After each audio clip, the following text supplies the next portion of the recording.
ہے یہی آرزو ہے، یہی التجا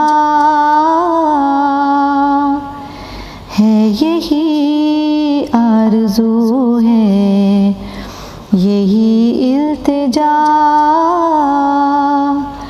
مصطفیٰ مصطفیٰ مصطفیٰ مصطفیٰ میرے ہونٹوں پہ جاری رہے یہ صدا، مصطفیٰ مصطفیٰ مصطفیٰ مصطفیٰ۔ نجاشی بادشاہ کا دربار۔ اسلام کے ابتدائی دور میں دو ہستیاں ایسی ہیں جنہوں نے مالی لحاظ سے بہت قربانیاں دیں۔ ان میں سے ایک حضرت خدیجہ رضی اللہ تعالیٰ عنہا اور دوسرے حضرت ابوبکر رضی اللہ تعالیٰ عنہ تھے۔ اسلام سے پہلے یہ دونوں افراد مکہ کے تونگروں میں شمار ہوتے تھے، لیکن جب یہ دونوں اس دنیا سے رخصت ہوئے تو بالکل تہی دست تھے، کیونکہ انہوں نے ساری دولت اسلام کی راہ میں قربان کر دی تھی۔ حضرت عمر رضی اللہ تعالیٰ عنہ بن خطاب مسلمان ہوئے تو انہوں نے اپنے اہل خاندان کو دعوت دی۔ ان کے قبیلہ بنی عدی کے متعدد افراد بھی مسلمان ہو گئے۔ قریش نے مسلمانوں کی تعداد میں اضافہ ہوتے دیکھا تو انہیں بہت تشویش ہوئی۔ وہ جانتے تھے کہ حضرت حمزہ رضی اللہ تعالیٰ عنہ اور حضرت عمر بن خطاب حضور علیہ الصلاۃ والسلام کی حمایت کرتے ہیں، لہٰذا وہ انہیں گزشتہ کی طرح گزند بھی نہیں پہنچا سکتے تھے۔ اسی بات کے پیش نظر انہوں نے یہ فیصلہ کیا کہ مسلمانوں کا سوشل بائیکاٹ کر کے ان پر عرصہ حیات تنگ کر دیا جائے۔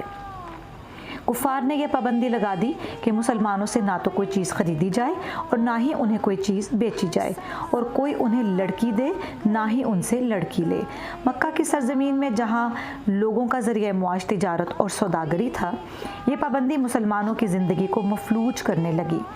کچھ لوگ جو نئے نئے مسلمان ہوئے تھے وہ گوناگوں مصائب اور مشکلات کا مقابلہ نہ کر سکے۔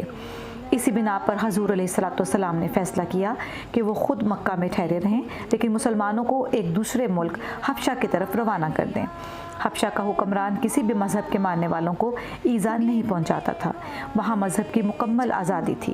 جن لوگوں نے پہلی مرتبہ مکہ سے حبشہ کی جانب ہجرت کی، ان کی تفصیل یہ ہے۔ جعفر بن ابی طالب رضی اللہ تعالیٰ عنہ اور ان کی بیوی اسما۔ ابو طالب کے دو بیٹے تھے، ایک حضرت علی جن کی پرورش حضور علیہ الصلاۃ والسلام نے اپنی نگرانی میں کی، اور دوسرے حضرت جعفر جنہیں حضور علیہ الصلاۃ والسلام کے چچا عباس رضی اللہ تعالیٰ عنہ نے اپنی فرزندی میں لے لیا تھا۔ عثمان بن عفان حضور علیہ الصلاۃ والسلام کے داماد اور حضرت رقیہ رضی اللہ تعالیٰ عنہا کے شوہر تھے۔ حضرت رقیہ حضور علیہ الصلاۃ والسلام کی صاحبزادی تھیں۔ جب ابو لہب کے بیٹے نے انہیں طلاق دی تو وہ حضرت عثمان رضی اللہ تعالیٰ عنہ کے نکاح میں آ گئیں۔ زبیر بن العوام، عبداللہ بن مسعود، عبد الرحمن بن عوف، ابو حذیفہ سہلہ دختر سہیل بن عمر، عامر بن ربیعہ اور ان کی زوجہ لیلہ بنت ابو خیسہ، حاتب بن عمر، سہیل بن بیضہ، مصعب بن عمر، ابو مسلمہ اور ان کی بیوی ام سلمہ بنت امیہ، عثمان بن مطعون۔ یہ لوگ چھوٹے چھوٹے گروہوں کی صورت میں مکہ سے نکل کر سمندر کے کنارے پہنچے اور کشتی پر سوار ہو کر حبشہ کی طرف روانہ ہو گئے۔ یہ مسلمانوں کا پہلا دستہ تھا جو حبشہ کی طرف روانہ ہوا۔ جب مسلمان حبشہ کے دارالخلافہ پہنچے تو حضرت جعفر رضی اللہ تعالیٰ عنہ کی زوجہ حضرت اسما رضی اللہ تعالیٰ عنہا نے اپنی آمد کے پہلے ہی دن ایک لڑکے کو جنم دیا۔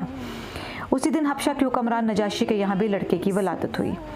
اسما نے رضاکارانہ طور پر بادشاہ کے بیٹے کو دودھ پلانے کی تجویز پیش کی جو منظور ہو گئی۔ اس طرح عربوں کے رواج کے مطابق حضرت جعفر بن ابی طالب رضی اللہ تعالیٰ عنہ کا بیٹا اور حبشہ کے بادشاہ کا فرزند آپس میں رضاعی بھائی بن گئے۔ ہجرت کرنے والے مسلمانوں کی پہلی جماعت کے بعد دوسرے مسلمان گروہ بھی مکہ سے حبشہ کی طرف روانہ ہو گئے اور مجموعی طور پر 109 مسلمان حبشہ میں جمع ہو گئے۔ یہ سب لوگ کشتی کے ذریعے حبشہ پہنچے تھے۔